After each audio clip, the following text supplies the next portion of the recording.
J'ai fait un rêve complètement absurde. Je me suis vu dans un call center. Oui, un vrai, mais attention, pas le genre de call center où t'as des scripts dictés par un comité de zombies RH ayant lu un bouquin de marketing de 1987. Non, un call center où on bossait entre 5 et 7 heures par jour. Et tenez-vous bien, on avait le droit de réfléchir. Oui, nous, les agents, les petites mains, les ressources humaines interchangeables, les « fais pas de vagues ». On prenait des décisions logiques.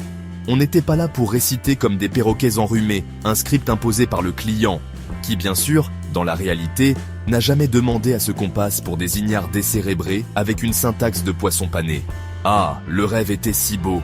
Dans ce monde-là, on arrêtait de mentir. On disait pas « Oui monsieur, ce script a été validé par le client », alors que tout le monde sait que le client a signé un PowerPoint dans lequel on lui a dit « Ne vous inquiétez pas, ce sera pro et humain ». Et là, dans ce rêve, j'étais encore lucide. Je me souvenais de ce client charmant, cette crème d'humanité, qui un jour m'a hurlé, dans l'ordre et avec l'élégance d'un Marseillais sous acide, ignare, inculte, attardé, incapable, dégénéré de sous-être.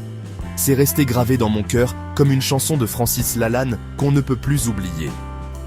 Depuis, j'avoue, je me le répète en boucle quand je suis en colère. Ça me calme presque. Mais ce rêve, je me suis réveillé.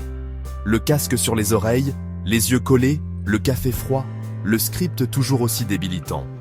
Et je me suis dit, un jour peut-être, on bossera autrement. Parce qu'un jour, on construira nos propres outils.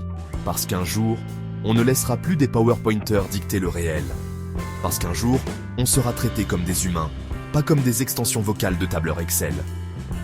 Et ce jour-là, on dira à nos clients « Bonjour, je suis une vraie personne, et j'ai le droit de réfléchir. » Alors ouais, les amis, un jour ce rêve de naze, on va le réaliser.